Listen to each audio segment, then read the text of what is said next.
Ассаламу алейкум, урматтуу достор. Турарбеков Маек YouTube каналыбызда мен сүйгөн китеп долбоору уланууда. Бүгүн бизде өзгөчө конок, ошол легендарлуу адамдын, легендарлуу агайыбыздын кызы болгон Гүлсара Мадаминова. Азыркы учурда Билим алууну үйрөн китебинин сафтары, Кызыма кат китебинин сафтары, англис тил мугалими бүгүн Гүлсара Мадаминова эжебиз конокто. Кош келдиңиз.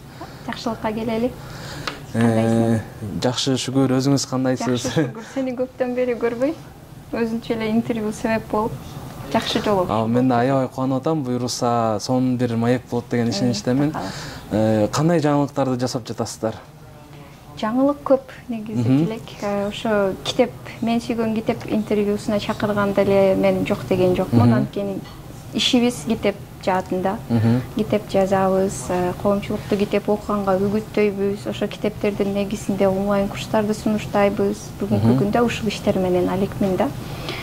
Жакшы проекттер бар, буюрса бүт республикага жайылткан. Маектин жүрүшүндө кенен бир четтен айтып берем. Эң сонун. Анан биринчи эле сурообуз, бир суроо кызык да бизге. Негизи эле мугалимдин уулу же кызы болуш кыйын да. А бирок ушундай легендарлуу агайдын кызы болуш кандай? Мугалимдин балдары болуш ооба кыйын деп эсептелет. Бирок ошонун кыйын экенин мугалимдин өзүнүн баласы билбей калат да. Балким чоңойгондон кийин силерде ушундай беле деп салыштырганда меники кыйын көрүнүшү мүмкүн. Бирок артыкчылыгы, жакшылыгы, кыйынчылыгына караганда көп болуш керек деп ойлойм мен. Эгер апам мугалим болбогондо, атам мугалим болбогондо, биздин үйлөр моундай жалаң китеп менен курчалбаганда, балким китепти мынчалык сүймөк эмесмин да. Ата-эне окумайын, бала окубайт дейт го. Ошондуктан кыйынчылыгы бар болсо деле, бирок ал жакшылык алып келчү кыйынчылыктар болсо керек эле. Эң сонун. Анан ушул мугалимдин татыктуу кызы болуш үчүн көптөгөн билимдерди аласыздар, аракет кыласыздар көп окуганга. Анан билимиңиз менен бөлүшө кетсеңиз, кайсы өлкөлөрдөн, Кыргызстанда кайсы университетте окудуңуз кененирээк? Мен мугалим болбоймун дечү элем да, эң кызыгы. Ошо мугалимдик жашоо татаалдыгын балалыктан көргөндүктөн мен эч качан мугалим болбойм деп университетти сураганыңан эстеп кетип атпаймынбы? Мен дипломат болом дечүмүн. Эл аралык мамилелер факультетинде окудум. Жакшы, биз Кыргыз-Түрк Манас университетинде эл аралык мамилелер факультетин англисче 90% англисче окутат болчу, анан кыргызча, түркчө сабактар өтөт эле да. Аябай университетимди да жакшы көрөм, бөлүмүмдү жакшы көрөм. Бул эл аралык мамилелер көбүрөөк тарыхты окудук, саясатты окудук. Анын баары азыркы жашоомо элдер менен мамиле күтүүдө керек болуп атат. Эл аралык мамилелер бул адамдардын бирине бири болгон мамилесинин негизинде анан кетет да. Негизи жогорку билимим ушул жаатта. Кийин англис тилим жакшы болгондуктан эл аралык проекттер менен, окуулар менен Америкада да окуп келдим. Кыска мөөнөттүү 3 айлык программа болчу. Лидер айымдар деген программа эле. Анан ошол жерден бир үйрөнгөнүм, азыр лидерлик мектеп, мен лидермин деп кыргыздардын көз карашындагы лидер менен бизди окуткан программадагы лидер асман менен жерде экен. Айтып берейинби? Мага ошол жери кызык болгондо мен өзүмдү лидермин деп тааныткандан аябай уяламын. Бирок ошол Америкадагы окууда бизге түшүндүргөнү лидер адам бул башкаларга караганда 1000 эсе көп иштеген кызматчы экен да. Биздин түшүнүктө лидер адам бул башкарып турат дагы иш кылбайт, анан башкалар анын айтканын кылыш керек. Чыныгы лидер бул кызматчы, башкалардан 1000 эсе көп иштеген, ошол айтып аткан өзгөрүүнүн, иштин үлгүсүн алгач өзү көрсөтүп берген адам болушу керек экен да. Ошол жердеги Виветта Булстер деген профессор айымдарыбыз, алар болбосун профессор, сабак берүүчү лекторлор да. Баарын даяр кылып бергиле, анан мен сабак өтөм дебейт эле. Биздин ошол жашаган үйүбүздөн бери кантип университетке келдик, кандай унаа менен келдик, колубузда байланышканга, үй менен байланышканга телефонубуз барбы, мындай окуучусунун күнүмдүк тирилигиндеги көйгөйлөрүнө чейин сүңгүп кирип окуучусуна кызмат кылганды көрсөтүп берген да. Ошол жерден чыныгы лидер бул кызматчы экендигин түшүнгөнмүн. Андан кийин 2017-жылы окуу жайды бүтүп жатканда дагы 3 айлык каникулда окууга Малайзияга барып келгенге мүмкүнчүлүк болду. Ал англис тили жана маданияты деген лагерь болчу. Бул Америка менен Малайзия экөө өнүккөн өлкөлөр экен. Мен көп айттым, баягы мусулманчылыкты аябай жакшы кармап, турмушуна киргизип, бирок Америкадагыдай стандарттар, өнүккөн деңгээл ошо Малайзияда көрө алдым да. Анан эң жаккан жери, мурун бизге капырагайыбыз мектепте айтат эле да, өнүккөн коомдордо адамдар бири-бири менен шыбырашып сүйлөшөт десе, биз күлчүбүз да, эми шыбыраганда ким угат деп көбүрөөк айылдабыз, болгондо да кыйкырышып, балдар кыздар ошентип сүйлөсө, айтса күлчү элек жалпы жыйында. Мен бирок кийин ошону көрүп таң калдым. Малайзияда элдер бири-бири менен өтө сылык, жарым тондо шыбырашып сүйлөшүшөт экен. Анан жанакы мусулманчылыктын адеби тилде эмес, иш аракеттерде бар экен да. Мындай сылык сыпа, кечиресиз, өтүңүз деген сөздөр эң көп колдонулат жана өздөрүн мондой кылып тутушат. Мондай биз мынтип отурганга аракет кылабыз го, жүрүм туруму ушундай да, бул дагы бир адеп болсо керек дейм, өзүнү сыпайы кичпейил кармашат экен. Ошол жерден көрдүм да. Анан баягы окууларга барганда университеттин ичиндеги окуган академиялык окуу ооба менин билим деңгээлимди көтөргөнү менен көп айтам да, и Америкада дагы, Малайзияда дагы мен сырттан көбүрөөк сабак алдым. Ошол малайзиялык группалашымдын үйүнө дагы бардык, конок болуп, ал жерден Малайзиядагы үй бүлө кандай жашайт, аны көрдүм. Киргенде эле баягы атасы 3 баласын артына тизип алып намаз окуп атыптыр. Биз тек группалаш кыз менен барганда бир аз күтүп турдук, кийин келип эле күлүп сүйлөшүп, мындай жашоосуна эрежелерди сонун айкалыштырып киргизип койгон. Ачыктык бар, жумшактык бар. Анан жашоо тартиби, үй бүлөсүнүн ичинде тартиби бар экен. Мага аябай жакты. Анан Кыргызстанга суктанып калышты, айтып бердим. Аларда кыш жок да, кар көрбөгөн. Элестете аласызбы, кар көрбөгөн. Ошол группалашым аты Нурайын эле. Мен кар көрүш үчүн силердин өлкөңөргө барсам деп кыялданат да. Ал ошол медицина факультетинде окуп жүргөн болчу, азыр бүттү, буюрса врач болуп иштеп баштады, акча чогултуп жүрөт. Байма-бай жазылышып турабыз, мен чакырам бул жака, буюрса бир келет Кыргызстанга. Ошондо ал өмүрүндө биринчи жолу карды көрөт. Анан Кыргызстандын кадырын четке чыкканда жакшы билет экенбиз. Малайзиянын аэропортунан чыкканда ушул эсимде жакшы калган да. Биз 11 кыргыз студент барганбыз да. Аэропорттун ичинде кондиционер бар, жакшы салкын. Анан автобуска чыгып отургула, университетке алып кетет дегенде, корого чыгып деп калганыбызды эстейм да, баягы дем алганда ичиңе аба кирет го. Ошол аба жок да. Кирсе дагы ысык үп. Мындай аба жокпу, биз дем ала албайбызбы деп бири-бирибизге карап таң калганыбыз эсимде калган да. Ошондо бул Кыргызстандын эң чоң байлыгы таза абасы. Муну көкүрөк кере, эркин-эркин, сонун дем алып жүргөнүбүздү ошол жерде байкадым да. Анан Малайзияда окуу бүткөнгө дейре бир зданиядан экинчи зданияга чуркап бат жеткенге аракет кылат элек. Эмне үчүн? Эшик ысык, аба жок. Ошондой жерде болсо дагы бирок илимди да, билимди да айкалыштырышып, бизнес тили дейбиз, окуу тили көбүрөөк англис тилинде экен, эми баары тарыхка барып такалат. Алар Англиянын колониясы болгон. Бирок ошонун да жакшы жактарын алып калышкан экен. Мисалы, ата-энелери 50 жаштан өткөн адамдар болчу да, атасы ресторан бизнеси менен алектенет болчу, ал дагы англисче ишмердүүлүк алып барат экен. Апасы дагы компанияда англисче иштейт экен. Бирок үйгө келгенде үй бүлөнүн ичинде малай тилин ошол жакта угуп аттым мен. Көчөдө көбүрөөк элдер менен англисче сүйлөшүп аттык. Ушундай өлкөлөрдө окуп келдим. Дагы деле окуп жатамын. 2017-жылы окууну бүткөн болсом, 2017-нен ушул 2023-кө чейин мен заматта магистратурага тапшырган жокмун да. Көбүнчө ушундай түшүнүк орношуп калган го, бизде бакалаврды бүттүңбү, сразу ошол эле багытта дагы магистратураны окуп бүтүрүп коюш керек деп.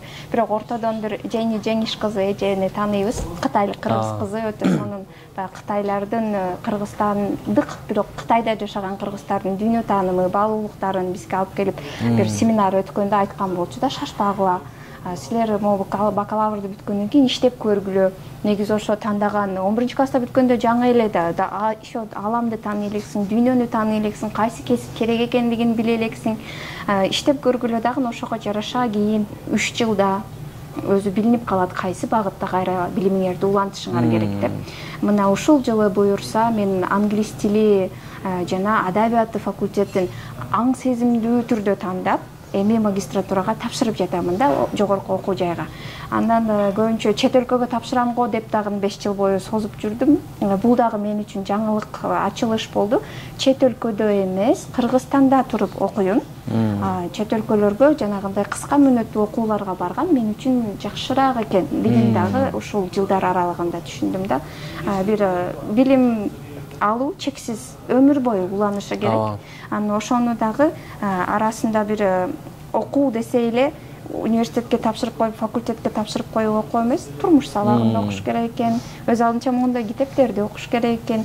Ишиң өзү дагы бир чоң окуу экен. Иштей билүү, коллектив менен тил табыша билүү, сен өзүң кызыккан тармакпы же башкабы аны тандай билүү. Ошол окуулардан турмуш университетинен 5 жыл окуп, кайрадан эми жогорку окуу жайга бара жатканым. Мен кыялданам өмүр бою окусам экен деп. Университетпи же сыртпы, өз алдынча китептерби өмүр бою окуганды бизге мүмкүнчүлүк берген, ошондой акылды берген бир гана адам да бул. Элестете албайсыз да, мышык окубайт, аюу окубайт, же окуп акыл өсүп кетпейт, бирдемелерди түшүнбөйт, кандай жараткан буйрук берген болсо, ошону күн сайын кайталап эле жашайт. Буну бир адамга гана берилген супер күч мүмкүнчүлүк. Окуй алат, ойлоно алат, бирдемелерди түшүнө алат. Аябай жакшы иштетсе эгер акылымды даже өзү ойлоп таба алат да. Бул процесске алып кирген окуй билүү жөндөмдүүлүгү. Ошону менен алекмин. Башкаларды да ушул ишмердүүлүккө чакырып жүрөм. Эң сонун айтып бердиңиз. Анан ушул чет өлкөгө чыкканда кандай бир байкадыңыз биздин билим берүү системасы менен алардын билим берүү системасында мындай эң чоң айырмачылык? Биздин билим берүү системабыз менен алардын билим берүү системасында мен окшоштук таап келдим. Бирок деген жери бар. Мен 3-чү эксперименталдык гимназияда окуган болчумун да. Бизде мисалы акыл эмгеги маданияты деген сабак бар. Ал жерде окуганды түшүнгөн өзүнчө тема. Суроо бере билген. Мугалимге сүйлөсө же окуган текстине суроо бере билген өзүнчө бир тема болуп үйрөтүлчү да. Анан ошол Америкага да, Малайзияга да окууга тапшырууда Америка үчүн TOEFL деген эле аралык тестти тапшырышат. Анан Малайзияда көбүнчө IELTS-ти тапшырышат. Экөөсү тең көпчүлүк ойлойт, бул англис тилди билеби, билбейби, ошону текшерет деп ойлойт да. Чынында жок, бул мисалы орто кыргызча болгону менен кыргыз тилди билген билбеген текшербейт го. Ал адамдын билим алуу жөндөмдүүлүгү барбы жокпу ошону текшерет дагы. Ал 4 бөлүктөн турат да. Биринчиси reading and comprehension деп коет, окуп түшүнүү. Экинчиси listening and understanding, угуп түшүнүү. Төртүнчүсү бул эссе жаздырат, белгилүү бир темада чектелген 300 сөздүн ичинде адам оюн чакка качырып, бул жактан жүрсө ашыкча сөз айтып ийбей, ошол 300 сөздүн ичинде оюн тактап аргументтүү түрдө далил фактар менен жазып бере алалы, эссе жаздырат. Анан төртүнчүсү бул интервью, сиз менен сүйлөшөт. Белгилүү бир темада суроо бергенде ошого эле тиешелүү кылып жооп бере аласызбы же дагы башка жакка кетип каласызбы? Көрсөңүз, ушул 4 эң маанилүү базовый көндүм. Бул Американын окуу жайында да, Малайзиянын окуу жайында да текшерилип жатат да. Ушуларды эгер жакшы аткарсаңыз, окууга өтөсүз. Аткара албасаңыз, демек бул адам окуй албайт. Окуу ишмердүүлүгүнү дагы үйрөнүшү керек деп кийинки жылга калтырат. Бар болгону ушул процесстин баары англис тилинде жүрөт. Мен ошол Америкага барганда да, Малайзияга барганда да бизди фундаменталдык билим алуу көндүмдөрүнө үйрөткөн сабактар мектебибизде бар келе деп сүйүнүп келдим. Бир гана жер ал биздин мектепте экен, бул Кыргызстан боюнча эмес экен да. Эми ошону баарына жайылтуунун үстүндө иштеп атабыз. Сонун айтып өттүңүз, буйруса Гапыр агайдын ошол акыл эмгегинин маданияты баардык мектептерге жайылып, жаштарыбыз, окуучуларыбыз, келечек ээлери көптөгөн жакшы өнүккөн мамлекеттерге барып, билим алып, кайра кайтып келип Кыргызстанды өнүктүрөт деген ишеничибиз бар. Анан китеп жазып атат деп уктук сизди. Ошол жөнүндө да кененирээк токтолуп өтсөңүз. Кандай экен бул китеп жазган? Китеп биринчи биз Гүлнур Курбум экөөбүз Кызмакат деген китепти соавторлукта жаздык. Бул китеп тууралуу интервьюда берди окшойт Гүлнур. Азыркы заман талабына жараша сүрөттөр менен кооздоп бергенге аракет кылдык. Эмне жөнүндө бул китеп дегенде, мамиле күткөндү үйрөткөн китеп. Баары ушул адамдарга жакшылык адамдар аркылуу гана келет экен. Жакшылык келиш үчүн мамиле күтө билиш керек экен да. Ошол маршруткада деле күн сайын кесиптештер менен жумуш ордунда деле, үй бүлө мүчөлөрү бири-бири менен деле мамилени туура кура алса, жашоосу жакшы кетет, иши жакшы кетет. Туура кура албаса, окшошпойт да. Бирок мамиле курганды эч ким үйрөнбөйт. бизде мындай эң маанилүү нерселер үйрөнүлбөйт. Көргөнбүз мурун айланабыздагы адамдар кандай кылса ошону эле кайталай беребиз да. Бирок кичкей өзгөрүүлөрдөн чоң башкача натыйжалар келип чыгат экен да. Сүйлөшө билгенди, уга билгенди, түшүнө билгенди, жооп кайтарыш үчүн укканды эмес, ошол айтып аткан адамдын оюн түшүнүш үчүн укканды, үйрөнгөн бул бир адамды могул деңгээлден такыр экинчи деңгээлге көтөрүп кое турган көндүмдөр экен. Биз Гүлнур экөөбүз тең турмуш курдук. Турмуш кургандан кийин ошол жерде мамиле күтө аласыңбы, жокпу сыналат экен да. Кийин биздин кыздарыбыз дагы ушуга туш болгондо алар даярдыксыз болбосун. Мамиле күткөндү окуп үйрөнсүн, бул өзү чоң илим экен. Англис тилди үйрөнө бериптирбиз, университетте окуй бериптирбиз. Жеке өзүмдү алып караганда көбүрөөк ошо билим, өзүм тандаган кесипти өнүктүрө бериптирмин дагы, элементардык ошол мамиле күткөндү дагы окуп коюш керек экен эле, үй бүлө куруу максатындачы. Ошо кыздарыбыз, Гүлнурда 2 кызы бар, менде 1 кызым бар. Кыздарыбыз карнап бул жазган китебибиз. Кийин атам менен соавторлукта билим алууну үйрөн деген китеп жаздык. Бул ошол акыл эмгеги маданияты дагы ушул эле темада. Бирок акыл эмгегинин маданияты деген сөздү укканда көп адам түшүнө бербейт экен да. Аны чечмелеп бериш керек экен. Билим алууну үйрөн. Так жана түшүнүктүү. Бул китеп мага керек турбайбы, менин тууралуу турбайбы деп эле түшүнүп окуп жатышат. Анан көбүрөөк студенттерге, окуучуларга өз алдынча билим алуунун жолдору, методикаларын баяндап жаздык. Бул экөөсү тең байкасаңыз соавторлукта жазылган китептер болчу. Анан азыркысы эми жалгыз өзүм жазып жаткан китеп 2 жыл болду. Ата тарбиясынан башталган билимге сапар деген китеп. Ата эненин жүргөн турган басканы, сүйлөгөнү, негизи эле жашоосу баары баланын көзүнүн алдынан өтөт. Аны ошол сиз каалайсызбы, каалабайсызбы, бул азыр менин балама сабак болуп жатат деп ойлойсузбу, ойлобойсузбу, сабак болуп калат экен да. Мен ошол атамдан, энемден эмне таасирлер алдым эле, кайсы кыймыл аракети мени кандай ойго, ишенимдерге алып келди эле, ошолорду баяндап, эскерип жазып аткан чагым. Бул китептин жаралуу тарыхы да кызык. 2 жыл мурун атам 63-кө чыгып жатат, пайгамбар жашы, эмне белек берем деп ойлонуп жүргөн күндө атам өзүнүн атасына арнап жазган Ата тарбиясы деген макаласы бар, ата энелер сиздер үчүн китебинде. Аны Салтанат Бейшенова эжекебиз аудио версияга айландырган экен. Ошол жерден кылт этип идея келди. 2 жума калды туулган күнүнө, мен ошо эссе жазбаймынбы дедим. Атамдан эмне таасирлер, сабактар алдым эле, эссе жазып, анан ошо аудио форматка өткөрүп, белек кылып бергем. Ал кийин көп адамдар угуп, бул китеппи, уландысы кайда, аябай таасирлүү экен. Мен да атамдын биз үчүн кылган жакшылык иштерин эстеп, мен да эссе жазып жатам. Уландысын каалайбыз деген комментарийлер аябай жайнап кетип, ошондон эле анан бул китепке айланып кетти да. Башында белек болчу, эссе болчу, анан азыр китеп толукталып атат. Бул китеп 2 жыл деп атпайм, 2 жылдын аралыгында режиссердун Руслан Акунбайкенин колуна жетип, баягы Агай кино тасмасынын жаралуусуна да өзүнүн салымын кошкон китеп болуп саналат да. Ушундай тарыхы узун, жолу узун китеп келе жатат буюрса. Бирок жана айттымбы, түрктөрдүн сөзү бар экен. Окумак женнеттир, жазмак жехеннемдир. Которуп келгенде окуган бул рахат дейт да, жаннат сыяктуу. Өзүң эгер ошол бирөөлөр окусун, пайда алсын, кызыктуу болсун деген бир макаланы, китепти жазасың да, ал уже эң кыйын иш дегенге тете кылып атышат. Чынында ошондой экен. Бирок мен сонун китептерди окусам, мисалы Пауло Коэльонун Алхимик деген китебин окуганда ошол сезим келген да. Чыңгыз Айтматовдун чыгармаларын окусам, анан Жеңишбек агайыбыздын Көктептерин окуганда, кыргызча болуп атпайбы, Агындыларды окуганда, мен дагы ушундай китеп жазсам кандай болот деп жазгым келет эле да. Могу жакта дайым ой келет. Ушундай сонун ойлорун беришет. Кыска, нуска, бирок уже адамды башка көз карашка буруп коет. Мен да ушундай жаза аламынбы деген ой эмнегедир мынаяктан келе берет эле да. Анан негизи айтып коюшат, адамдын жүрөгүнүн үнү жараткандан келет деп. Анан ошо жазышым керек экен демек, анан жазып баштадым. Буюрса жакшы. Китеп кантип жаралат деп кызыксаңыздар, мына китептердин жаралуу тарыхы ушундай болот. Азырынча мондой черновой вариантта жазам. Улам бир жерин өчүрөм, толуктаймын. Бирок буюрса 90% бүтүп калды. Ушул августка пландап турган чагым. Эң сонун баягы айтат го, бир китепти жазыш үчүн миңдеген китептерди окушуң керек деген. Ийгилик каалайбыз, Кудай буйруса китептин бет ачарын да кылалы. Иншаллах. Ооба. Буйруса ийгиликтүү аяктап алыңыз.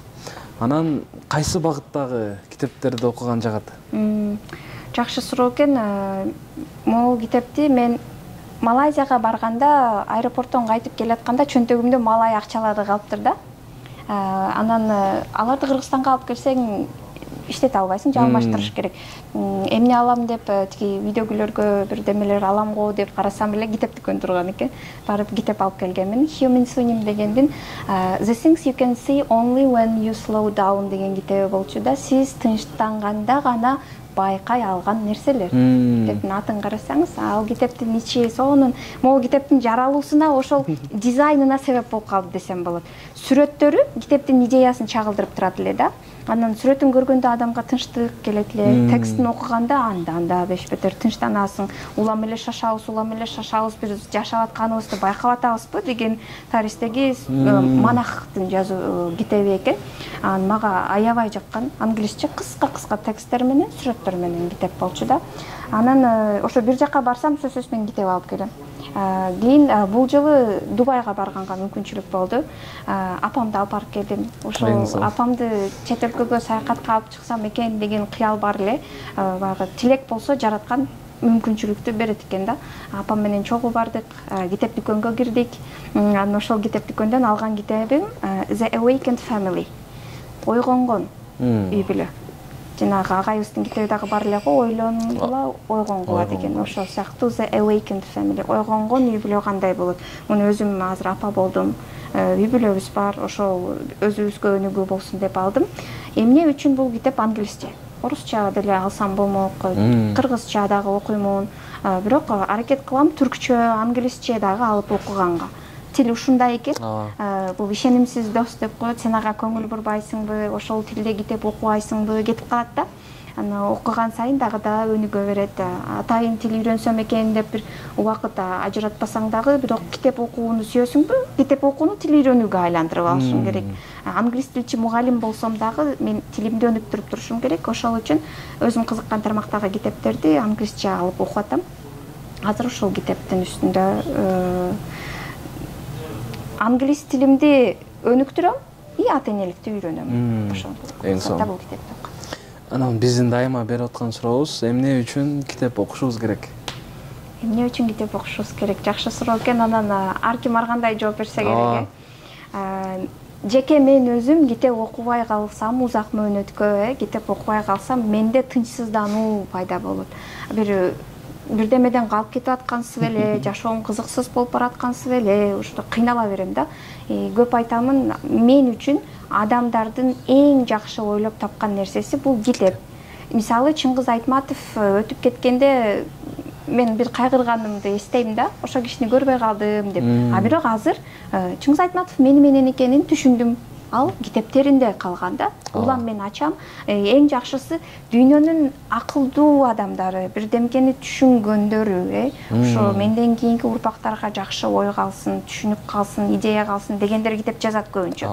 Эми бир аз китептер дагы бар, эчтемке жөнүндө же болбосо туура эмес ойлорду берген китептер да бар. Бирок алар аз процент деп койсок, тандайганды билсек эгер, сизге чейин бул дүйнөдө жашап өткөн адамдар менен болгондо да эң акылдуулары менен сиз бошоп калган учурда сизге ыңгайлашып сүйлөшөт да ал адамдарчы. Гапыр Мадаминов менен жолуга аласызбы? Жок. Бирок китеби менен 24 часа сутки отуруп сүйлөшө аласыз да сиз. Улам өзүңүзгө ыңгайлуу учурда окуп.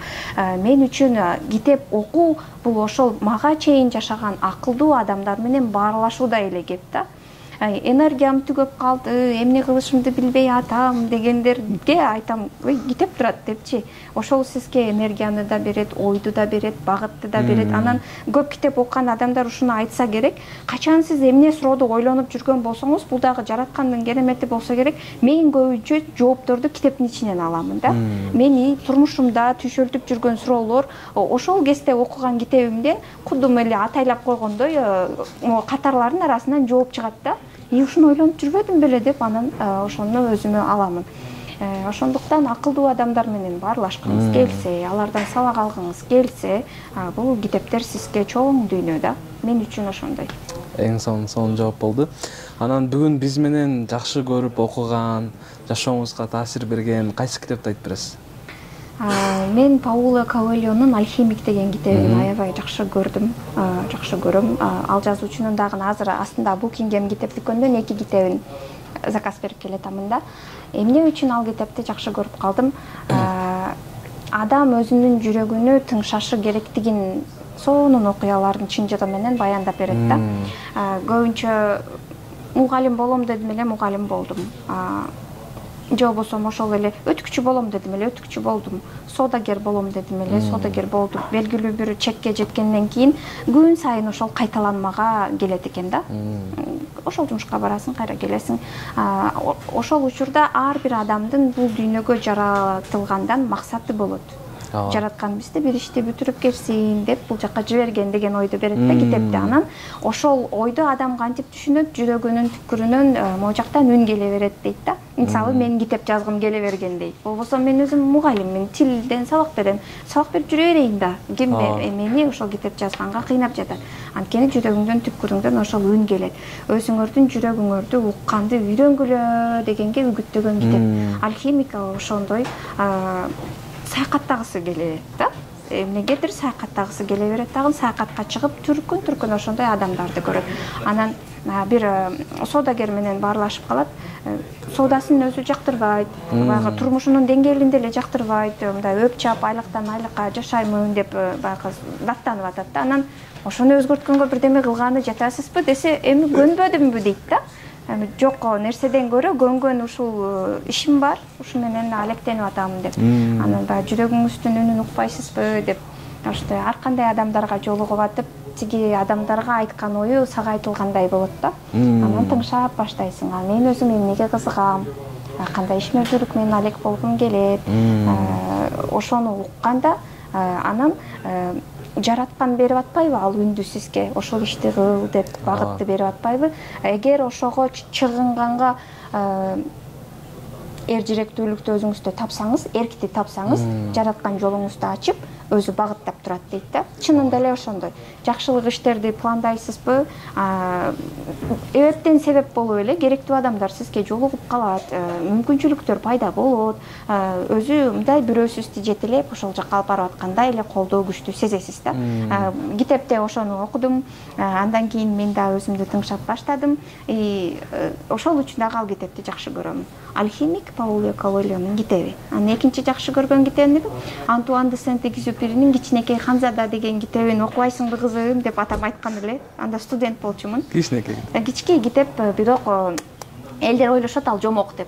Жомок жаш балдарга арналган китеп деп ойлойт. Мен анан ушул нерсени да байкадым. Бир китепти окуучулук кезде окусаңыз, такыр башка нерсени түшүнөсүз. Анда баягы башка каармандардын аттарыны, ашып барса жакшы көргөнүнү эстеп калышыңыз мүмкүн да. Анан студенттик кезде окусаңыз, бир аз башкачараак жактарын түшүнөсүз. Дагы ата эне болгондон кийин окусаңыз, такыр ал китеп башка ойлорду, баалуулуктарды бергиси келгенди. Мен Чыңгыз Айтматовдун Кызыл жоолук жолжолум китебин мектепте окуганым менен кийин турмуш күргөндөн кийин окуган эки башка таасир алдым да. Ошол сыяктуу эле Антуан де Сент-Экзюперинин Кичинекей ханзада китеби балдар адабиятынын тизмесине кошуп бергени менен мен ойлойм ал чоңдорго арналган китеп. Ошол жерде дагы адамдардын түрлөрүнө ар кайсы планетага барганда көрөт, билесиз, бирөөсүндө фонарикчи болот, бирөөсүндө көп ичкен киши болот, бирөөсүндө эсепчи болот. Анан ар бир планета ар бир адамдын түрүн баяндап берет да, жанагы Кичинекей ханзадага. Анан ошол жерде жаш балдардын дүйнө таанымы кандай дагы, чоңдордун дүйнө таанымы кандай. Жаш балдарды түшүнө билиш үчүн алар кантип сүйлөшүшү керек, ой жүгүртүшү керек жаш балдар менен, ошону сонун ачып берген да. Ал китепти да аябай жакшы көрөмүн. Ошол. Эсон дагы барбы? Ооба, чексиз көп айтып бере берсем, өзүм жазып аткан китептеримди да жакшы көрөм. Анан жакында бир китептин презентациясына бардым, аны дагы ошо айтып кетейин. Зейнеп Ибрагим кызы, бул кыз Америкада окуйт, 4-курста, кыргыз кызы. Бул китептин өзгөчөлүгү, мен ушундай китептер көбөйсө дейм да, англисче, кыргызча жаш балдарга арналган түстүү иллюстрациялык китеп. Бир жума боло элек китеп презентациясына барып келдим. Мен аябай жактырдым китепти. Китеп мисалы my name is Argon дейт. Менин атым Argon. I have a little brother named Urmat and he is one of the most special boys in the whole wide world. Эки эле сүйлөм сүрөт менен ошол сүйлөмдүн түшүндүрмөсү берилип атат. Иним бар, дүйнөдө ал өзгөчө жана жалгыз мен үчүн дейт. Менин бул дүйнөдө эч кимге окшобогон өзгөчө иним бар, анын аты Урмат.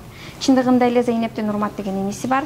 Жана Урмат аутизм бар да. Анан биз аутисттер кимдер? Ал оору деп ойлойбуз көбүнчө. Алар өзгөчө дүйнө таанымга ээ адамдар. Ошону кыргыз тилдүү аудиторияга түшүндүргөн китептер дээрлик жок экен да. Орусча, англисче китептер мындай көп.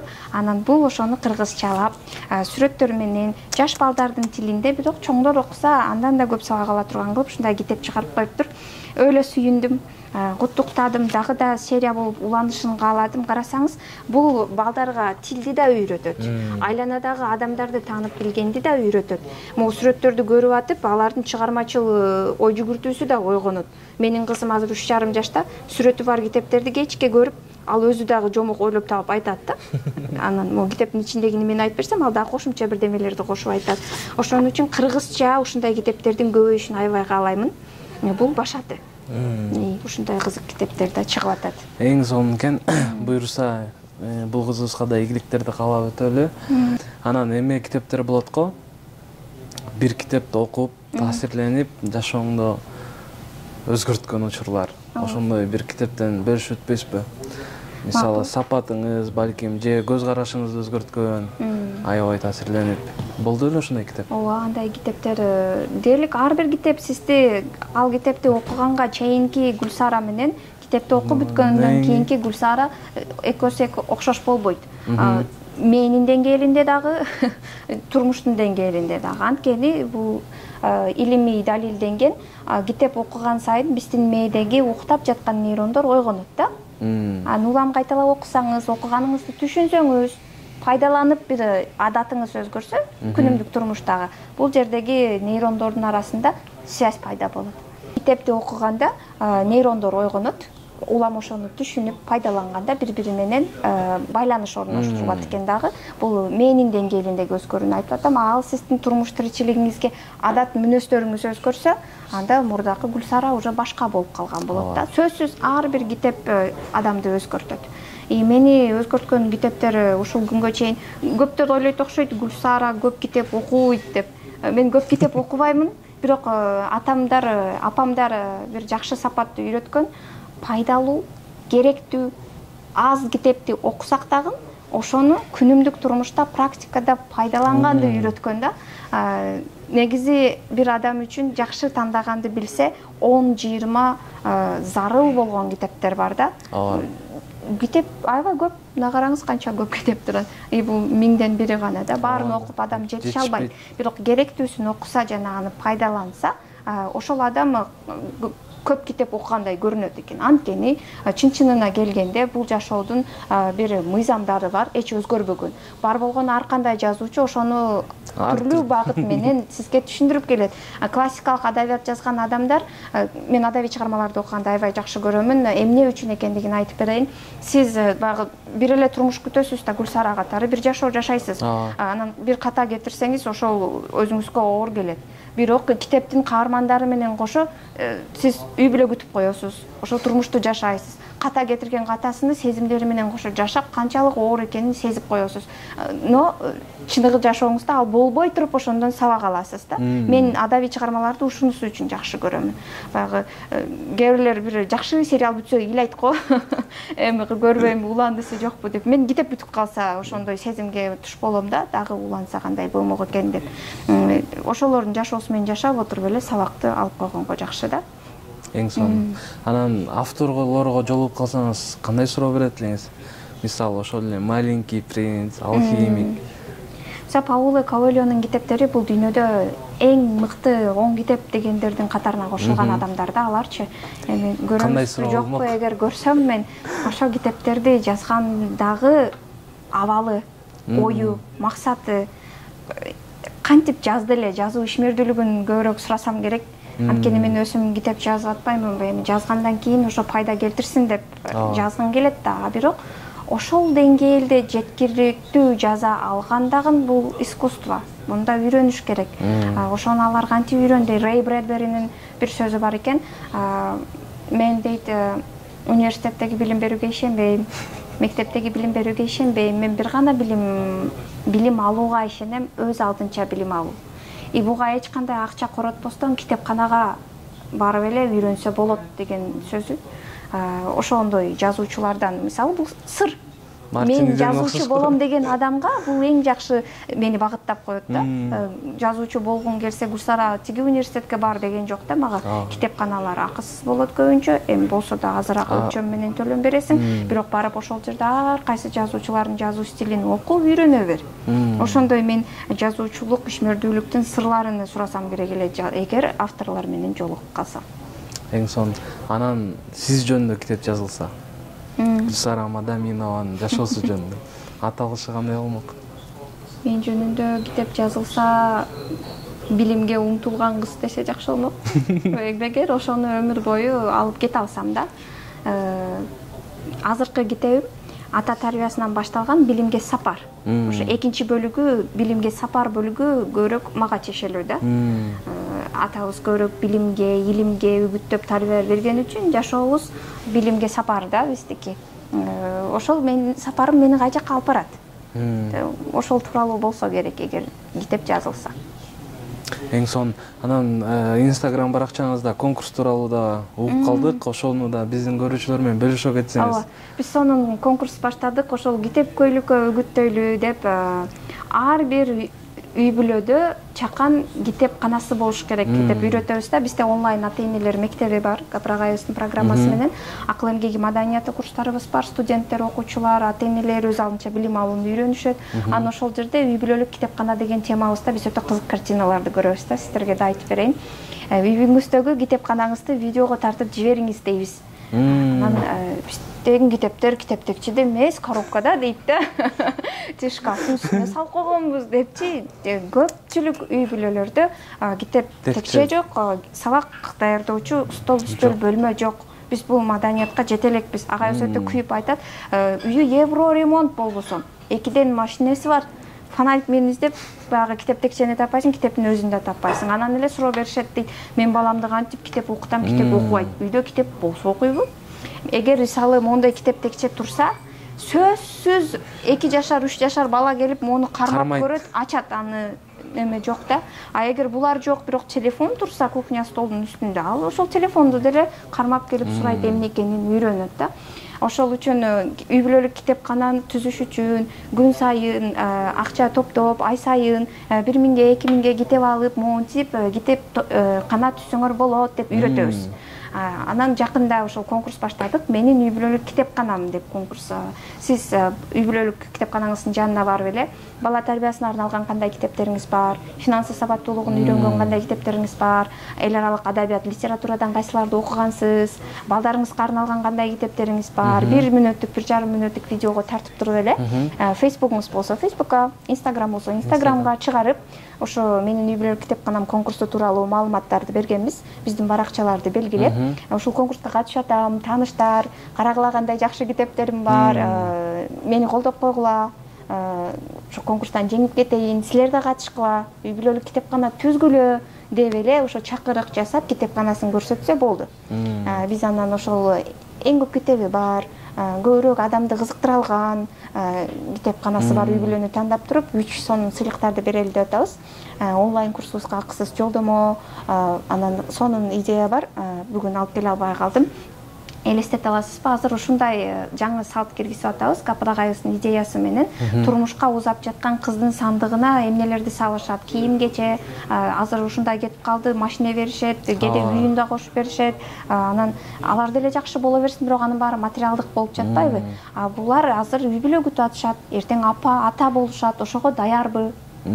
билим деңгээли ошого жетиштүүбү, андан көрө могу сандыкка көп сандык бересиңер, ошол сандыктын бирөөсүнүн ичине минимум 40 китепти кошо салгыла деп сунуштайт да.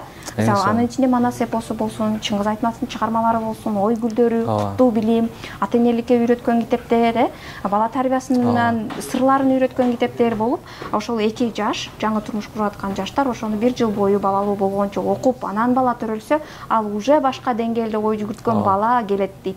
Анан ошолордон окумуштуулар чыгат деп тойлордо башталды буюрса. Уже сандыктарын берип, ар бир келген коногуна белекке китеп берген апалар болуп атат, аталар болуп атат. Ошол 2-нчи орунга биз 40 китеп салып берүүчү сандыкты койдук. Кайра эле ошол идеядагы пропаганда болсун деп. Ал эми 3-нчү орунду ээлегендерге Капыр агайыбыздын китептер комплектин сунуштадык. Бул өтө сонун мүмкүнчүлүк. Анан мен башында каалагам да мындай чет өлкөгө жолдомо деп койсокпу депчи, баягы адамдын саны артсын десемчи, кайра эле ойлонсом, 1000 адамдын санын артсын кааласам деле бул конкурска китепканасы барлар гана катыша алат да. А китепканасы барлар балким аздыр. Мен канчалык чоң сыйлыктарды койгон чакта деле анын саны артышы кыйын да. Ошон үчүн азырынча ушул китепкана түзсө болот экендигини пропагандалап, ал кандай болот экенин үлгүдө көрсөтүп, ушундай чакан уюштуруп атабыз. Бирок өлкөнүн бүт аймагынан катышсаңыздар болот. Китепканаңызды көрсөтүү менен эле курска окуп калсаңыз жакшы да. Дагы кошумча китептерге ээ болуп калсаңыз жакшы да. Анан эң башкысы ушул конкурсту туугандарыңызга жибересиз да. Анткени биз шартын ушундай коюп койгонбуз, кимдики эң көп лайк алса, комментарий алса депчи. Андан дагы максат ошол видеону үй бүлөлүк китепкана түзүү кандай болорун көп адам көрсүн үчүн да. Туугандарыңызды дагы бир адамга 1000 адам байланган. Сиз эле ушул конкурска катышуу менен бул китепкана түзүү идеясын баарына жайылтып саласыз да. Ушул конкурсту баштаганбыз, буюрса 2 жумадай уланат го деп турабыз. Ошо августтун 17-лерине барып жыйынтыктарын чыгарабыз. Ага чейин могу эфирде чыгып калса, уккандар баары катышса болот. Буюрса тезирээк чыгарганга аракет кылалы. Гүлсара эже, рахмат. Ушундай алтындай убактыңызды бөлүп, атайын бизге келип бергениңиз үчүн. Алдыда иштериңизге ийгиликтерди каалайбыз, конкурстар көбөйө берсин. Жазып жаткан китебиңизге да ийгиликтерди каалайбыз. Буюрса пайдалуу китептерден болсун. Аны дагы сатып алып окуйбуз деген ишеничибиз бар. Эртерээк тезирээк бүтүп калсын буюрса. Азыр биздин көрүүчүлөргө кайрылып өтсөңүз болот. Мен сүйгөн китеп долбоору өзү аты эле айтып турат.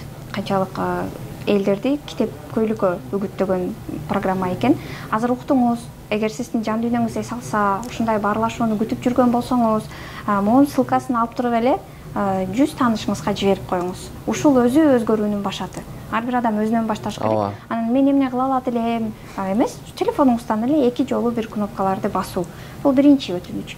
Анан экинчиси болсо, мен дакыр китеп окуган эмесмин деген адамдар деле ушул интервьюну угуп калган болушу мүмкүн да. Анан сизде бир жакшы ойлор пайда болуп, бир китепти барып карап көрсөмбү деген оюңуз болгон болсо, заматта туруңуз, тагын биринчи китепканага барыңыз. Анткени ушундай каалооду жоготуп койбош керек да. Бир ой келдиби, заматта артынан түшсөңүз ошол бүтөт. Анан китепти бир эле алып, мондой ачып окуп баштасаңыз, айырмасы жок, сиз кызыккан тармак болсун. Келип сүрөттөрдү көрүп деле, машинелер жөнүндө болсо деле, сиз эмнеге кызыгасыз. Бир эле бетин ачып, бир аз окуп, ошого өзүңүздү көндүрүп алсаңыз, ал сизге өмүр бою баягы түбөлүк шерик адат болуп калат да. Анан көп жакшылыктарды өзүнүн арты менен алып келет. Эмне ишим болбосун, кайсы проектим болбосун, сөздөрүм дагы, оюм дагы баары ошо китептин ичинен алынган жакшылыктар да. Ошон үчүн ким жакшылык издесе, өнүгүү издесе, анын баарын китептин ичинен табат. Чакырам. Эң сонун. Рахмат дагы бир жолу Гүлсара эже. Рахмат.